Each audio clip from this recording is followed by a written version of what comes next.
We all know how complicated putting this whole symposium together is for Rob. It's, many people, events ranging from gallery openings to all the invitations to the auction and all these things. It's tremendously complicated, but to give you an idea of scale, Rob and I decided that I was going to introduce some of the speakers after the break this morning, and I'll introduce some of the speakers after the break in the afternoon, which is different from me introducing this major complication. Just to give you an idea of scale of how difficult it is to plan this event.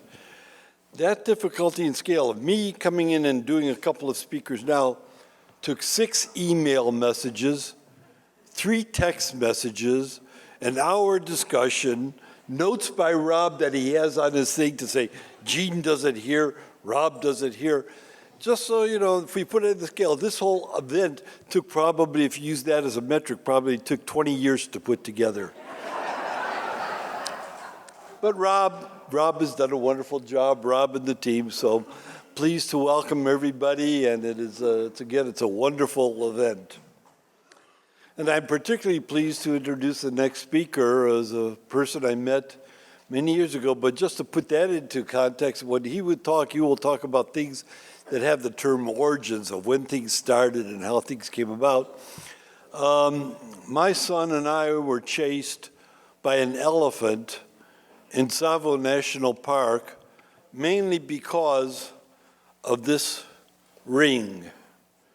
And the context of that is that I was wearing the ring in 1969, 1970, when we were in Africa on a trip. I was teaching, and I stopped in Nairobi, and I looked for somebody that might have rocks and crystals that might want to sell. And I was guided to this person. We sat down together in a table in Nairobi, and I put my hand on like this, and he looked at the ring, and he says, "That's a brass rat." The brass rat is the nickname for the M.I.T. School ring, and it turned out that the person sitting across from me was an M.I.T. graduate from the same fraternity that I was in, was a guy who was in the geology, knew all the same faculty that we knew, including a Professor Martin Julian Berger, who was one of the famous mineral people of a classmate of Cliff Frondell. So John Saul was the person sitting across from me. We became great friends back in 1970. And at that time, he owned several of the mines, gem mines in Tsavo National Park, around Tsavo National Park. One of them was Ruby Mine, and he said that I could go and visit the Ruby Mine. And it was because he recognized the ring and we got together that we went out there, and on the way we were chased by this wild elephant. So that's the origin of that story, which gives me that great pleasure for John Saul, who I've now known since 1970, great friend. He is the one from whom I got my most favorite mineral specimen, Dr. John Saul, and he will talk on origins. Thanks very much. I think it's possible that I'm here because of that ring. I hadn't thought about that. Quite possibly. Rob asked me to start with some pictures of beautiful minerals, so here we go. I was mining Beryl east of Mount Kenya in the late 1960s. Oh, sorry, this is advancing on its own. At Beryl in the 1960s, and one day a woman came by and said, "What's that?" I said, "Beryl," and she said, "Oh, Goodie, let's look for aquamarine." Well, that hadn't occurred to me. I didn't know anything about that, and we dumped these barrels out, and sure enough, we found many slivers of aquamarine, nothing as pretty as that little crystal that you see there. We certainly found it. And it's a curiosity, just right now at the coffee break, one of the participants named Bergie was the son of Peter Bergie, who was more or less our neighbor in those days, and he participated with these very same barrels, not the very same loads of Beryl necessarily, but he participated in looking for the first lots of aquamarine. After discovering that there were gemstones here, I moved on and started to wonder when things would be nicely crystallized and when they would just be stony. And in those days, there was a list of about 28, 29 mineral species, hardness over 6, that could form gemstones that you could facet. That list now is up around 50, from Andalusite to zoisite. Here we have a typical contrast between gem Andalusite and stony Andalusite. Same thing for Tanzanite. That little Tanzanite was illustrated in Life magazine. And you can see another blue zoisite there off to the left, obviously formed in totally different circumstances. It's not from Merelani, it's not from the main mining area at all. Okay, so I'll be speaking about those 50 or so minerals, Andalusite to zoisite, and other gems that I'm going to exclude. Transparent gems are diamonds, special geology there. Emeralds, also a bit special in many cases. San Carlos type peridotes, and quartz, because it's just not manageable. I'll be speaking about gem districts. The gem formation is a regional phenomenon, and the regions I'll be mentioning mostly are the Himalayas. It's minor occurrences, the Pamir Mountains, the Hindu Kush, the Urals, and mostly Kenya and Tanzania. Gem formation is a very local phenomenon, and when one mineral is nicely crystallized, many other minerals are likely to be well crystallized also, or at least better crystallized than normally. Here's a snapshot I took in Brazil during a field trip. Those white things on the ground are sheets of mica, they're not leaves. And in the Mount Kenya area, we used to find fragments of either mica or feldspar that were better crystallized than other things around them, and that would be a good prospecting tool for gem aquamarine, gem beryl. We also used to get some gem apatites that would be about this size. You could sit on them, but they had an atrocious color. Nothing we could do about it.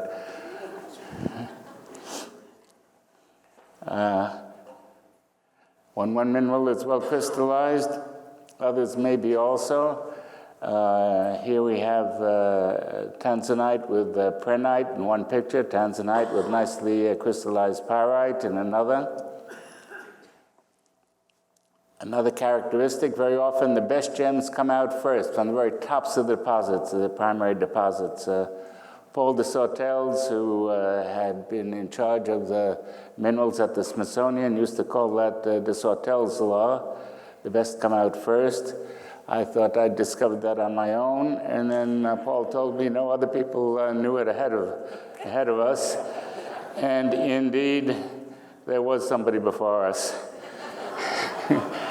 Robert Boyle, the best crystals grow in cavities, others which grow in restricted places are moles. Here's again a snapshot, not a professional photograph, that was taken of the main pit in my Ruby Mine. The official name of the mine is the John Saul Ruby Mine. I'm not the person who named it, that's the way it came, just the way it worked out. I discovered the deposit, and show you what we have here. This is a contact zone. Over here it's ultra basic. Over here it's the country rock, metamorphosed sediments. Up here waste rock, and that's the surface. And this little zone with the R rubies, it was exceedingly friable. You could mine it, we did mine it with bare hands. You just scooped it up.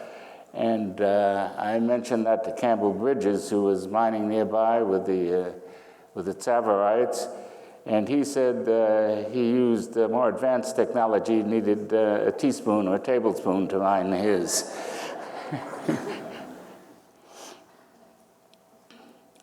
Another characteristic is the odor. You get foul odor in many of these deposits. Here's the title of a paper from Journal of Gemology, 2014, Mercaptans and Tanzanite from Merelani, a new type of stinkstone. Scatol was identified in Nagok. And these probably from, in many cases, probably not in my mind, but elsewhere, this comes from cooking of organic remains that had been metamorphosed in nearby limestones that had turned to marble. And the gases accumulate where the pressure is locally low, and of course where the pressure is locally low, that's where you're likely to get your best crystallization. Quick picture of a little town in the Jura Mountains of France, specialized in cutting stones. They started with synthetics, and when they had some materials from Kenya, they had to leave the windows wide open. Even in the middle of winter, the smell was just too bad. Another characteristic is that a lot of minerals come crystallized. They find them together in secondary deposits, but they've been crystallized at different depths. This is a curiosity when you think about it. Some of these were formed at much lower depths than others. And places where you get these accumulations are Ratnapura, Umba, Magok, Tundura, which is in the southern part of Tanzania, Ilikak in Madagascar. Now, it's clearly not possible that it appears as though gems crystallize in a restricted geographical area where the pressure had been reduced through a column of depth. Now, that's just not possible. You can't reduce the pressure, but that's where it almost seems. Now, if the pressure cannot be reduced, what can you do? And Mother Nature can raise the temperature throughout a range of depths, that's for sure. At a higher temperature, minerals crystallize higher in their allowed pressure temperature range, and this can imply crystallization less deep in the earth, and therefore with lower constraining pressure. And so we want to raise the temperature. And there's a problem with raising the temperature. There are a lot of ways to raise temperature, volcanism, igneous intrusions, metamorphism, but those are common. But as we all know, gems are rare. So we're not looking for one of these common sorts of additional temperature. We have to find something else. We need an exceptional source of heat needed to provide the rare excess temperature to produce the rare stones. At this point, I have to make a detour. I have to make a detour in time and space. Here we have the moon, and arguing that the Earth was somehow spared the bombardment that affected the moon is tantamount to invoking magic or divine intervention. The Earth was bombarded also. And the question then is, where are the terrestrial scars and how they might be related to gem formation? Here are some examples of scars. I'll go through them quickly. That's the Congo Basin. This is a picture of Wisconsin with a light dusting of snow, and you see a nice circle there. Stockholm, Sweden, and it's this area here is highly mineralized, and some of those little islands in the archipelago have geological contacts that are tangential to that circular structure. Here's another one, northern Canada.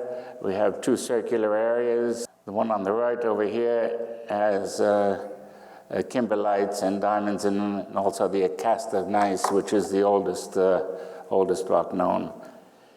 Here are the Adirondacks, and the map happens to have been colored in a fortuitous manner, so you can see the circular area there.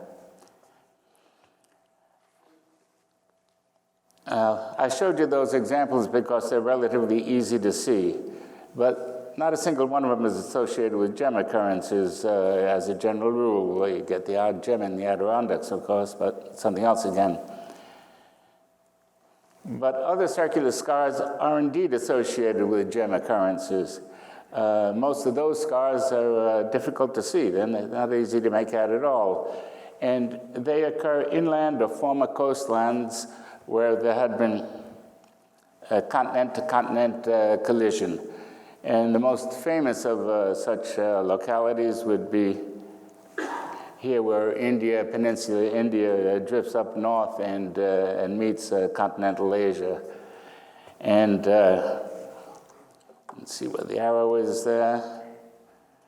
And we'll look at that area again rapidly. That's a big curve over there of the Himalayas. And you might wonder whether it's actually circular. That work has been done already. How perfect is the Himalayan arc? And it's really very close to perfect. Maximum deviation about 3% is at most. Here's another picture of the same area, and you have your gemstones down here. Gemstone deposits. They're not major deposits. They're deposits of minor importance, most of them. So I'm going to make a proposal, but only for the Himalayan area, not for the other places I'm going to be showing you in a bit. India collides with continental Asia. There's friction that produces heat. The heat allows the minerals to crystallize at higher levels in the earth, lower constraining pressure at higher levels. It also melts evaporite minerals, the salts, in coastal lagoonal sediments. Remember, when the two of them are coming together, they're coastlines, producing volatiles, which once again help lower the temperature. And those melted salts act as fluxes. And I'll ask the straightforward question: is this sufficient to explain the few gem occurrences along the central part of the Himalayas? And I won't answer that at this stage. I think the answer is probably positive. Here's that same picture again. And again. But now this time, let's look over here at the end of the Himalayan arc. That's the Hindu Kush and the Pamirs. This little area, the Hindu Kush, those are the Pamirs, and rich in gem deposits. They're both circular.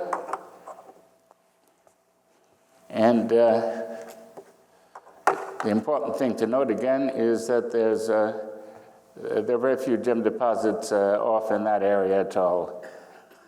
They're really concentrated in those circular units. And those are major deposits, much more important than those on the Himalayas. Another comparison, here we are in the Urals. You have a circular structure. That circular structure comes from a Soviet publication. It's got a oil field tangential to it, a major oil field, the supergiant Arlen oil field, and the yellow dots over there are gemstone occurrences, deposits, some of them major. Here we go. The fellow who discovered this circle was a fellow named Berber. He called it the Middle Urals Middle Urals, M-U-R, ring structure, Middle Urals ring structure. And he claims that most of the mineralization of the Urals is linked to that structure.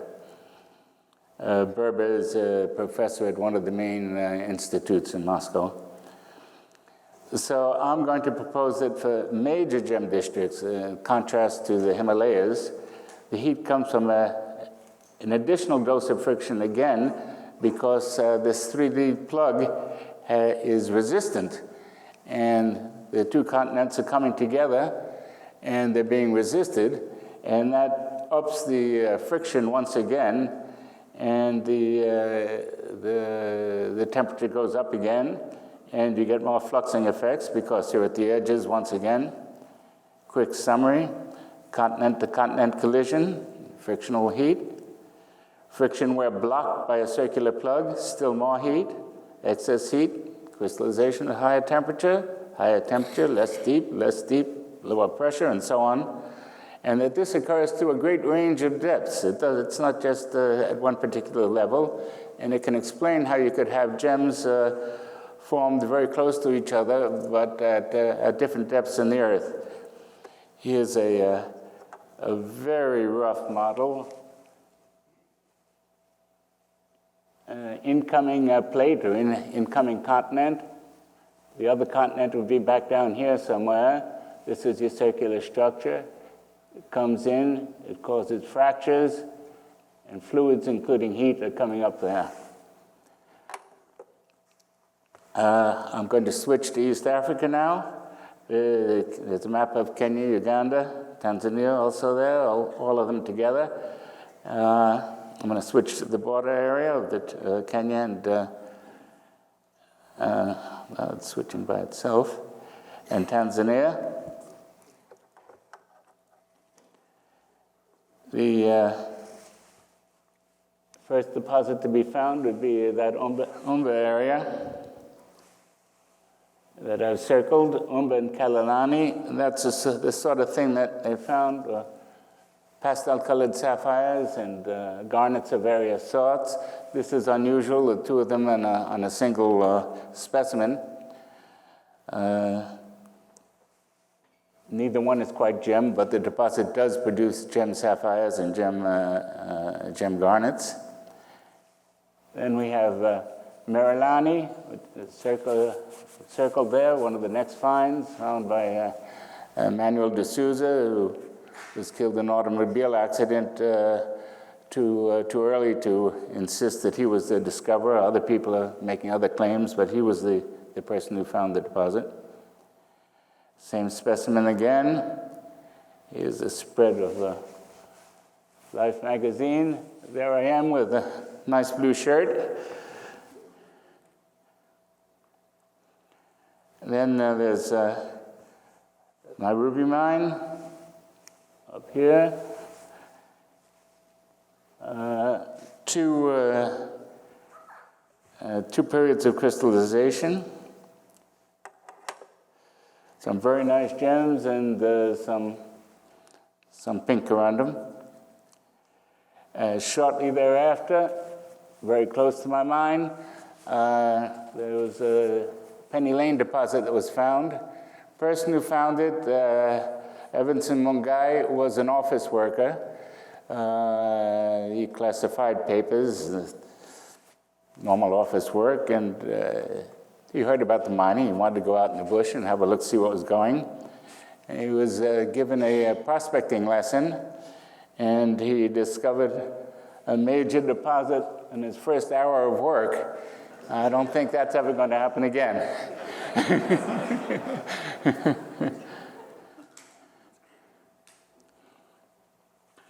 Local faults seem as though they might connect all those deposits there.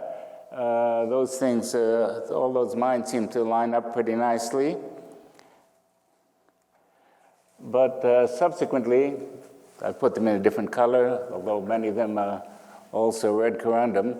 A lot of minor deposits were also found in the same area, and then the trend line and the way it was drawn there didn't look right anymore. They couldn't connect them all with a straight line. Campbell Bridges made his find there, the V-tsavorite up there. It's a close-up. It becomes a little interesting. Here we go. Well, let me try it this way. Campbell's deposits and the others that are located nearby line up exactly parallel to the trend that had been drawn there. So then there was some encouragement that the trend line was significant, that it meant something. And we started finding things elsewhere in the countryside, Lemshuko, south of Merelani. Talk about women running mines. That was run many years by a woman, African woman, who had 6 fingers. She was very proud of her 6 fingers. They used to call her Mama 6 Fingers. And she sat on that mine, and she guarded it well, and she developed it and produced a lot of green garnets. Then a couple of additional finds there I showed you. The tourmaline from Nandonjuk, which is the upper of the two that I've circled, comes from a very smelly rock. If you hit it with a hammer, you back off. The smell is very unpleasant.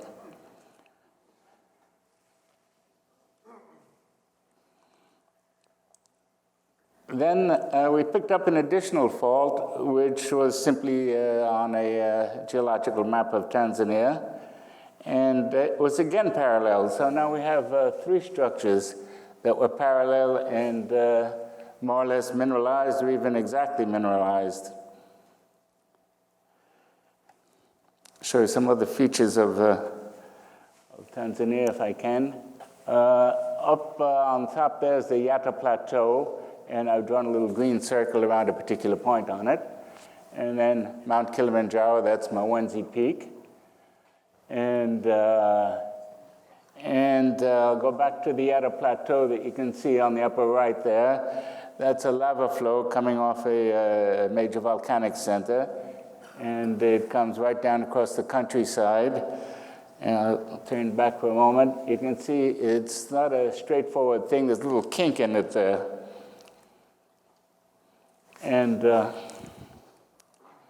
that kink aligns with Mount Kilimanjaro, and it aligns with Merelani, and it aligns with some of those lesser deposits too. It's a trend going in a different direction. So you've got three trends in one direction and one in another. And then this is where I've drawn my circle. Aside from everything else, it goes through the three major deposits. It goes through Umba, it goes through the John Saul Ruby Mine, and it goes through Merelani.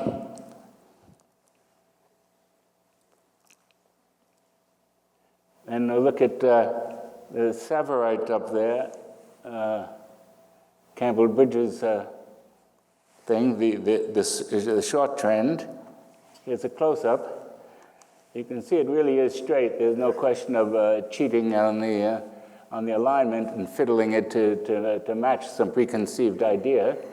And the circle is coming up right here, right around there, and that is coming off the circle. You can see it up here, coming right out of the circle. So these deposits are tied to the circle. That's tied to the circle. These others are tied to the circle. Keep going.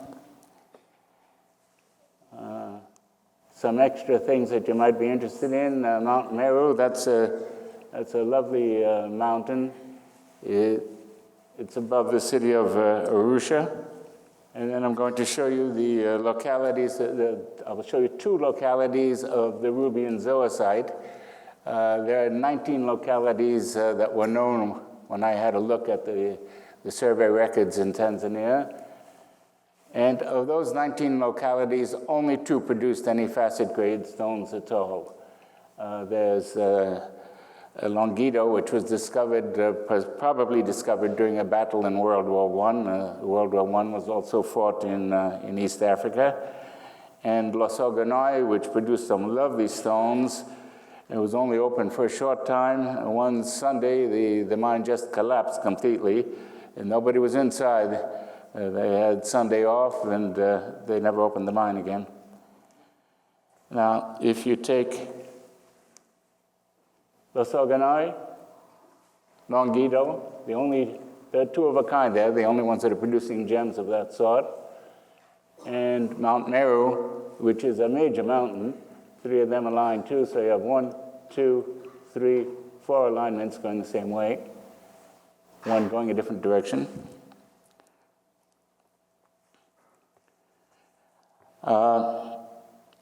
In a sense, if it wasn't for the title of my talk, I would be at the end now. But the title referred to the supercontinent cycle. And all of these refer to the collisions of continents, but continents also break up. When they break up, in the supercontinent cycle, there's a great degassing of the Earth. A great quantity of carbon dioxide comes up. Nobody knows exactly in what form, and there are strong reasons to believe that it comes up in bubbles in some cases, and those bubbles protect the crystallization of the corundum. They form inside the bubbles, and they're cushioned, and that's why they come out as gems as opposed to opaque. But of course, once again, gemstones are rare, and here you have a similar case, where same type of what they call blue-green yellow sapphires. It's from a French locality, and gemstones do come out, but they're exceedingly rare, 1 in 10,000 perhaps. So there's some open questions. Meteorite impact sites are known for various diagnostic features. They're called planar deformations in quartz, shatter cones, high-pressure minerals, and so on. But those things are not at all present with any of these circular structures I've spoken about. And the reason, I believe, is that those diagnostic features all form in solids. They don't form in fluids. But very large impacts, the really big ones, such as the ones you've been seeing, that circle in the Urals, for instance, was 400 kilometers across. They produce a disproportionate amount of melt. And you can't form these features that are used to diagnose meteorite impacts. They don't form in the melt. And so we're talking about a different phenomenon. We're talking about a type of impact that produces predominantly melt rather than shocked rocks. Here's another open question. There's some Beryl in the case of the Ukraine, of Volodarsk, for example, and its growth is thought to be cushioned by formation in giant watery bubbles inside the magma, and curiously enough, the magma hasn't solidified yet, and it's cushioning the crystal growth. In the case of emeralds, you have typical formation against massive mica, and that massive mica is also a cushioning feature, allows the emeralds to grow nicely. And another question is, you've seen those very straight lines that link up one deposit and another, the trend lines, and was there one bump, oblique bump, against the continent of Africa, or were there two separate bumps? I vote for one, other people have voted for two. So let's carry on a little summary. Continent-to-continent collisions, frictional heat. The friction where the plates were blocked by a plug, it's even more heat. Excess heat, crystallization at higher temperature, less deep, less pressure, constraining pressure, and fewer constraints or less constraint on crystal growth, better crystallization, accumulation of gases, and better crystallization, your gemstones. So I thank you very much for your attention.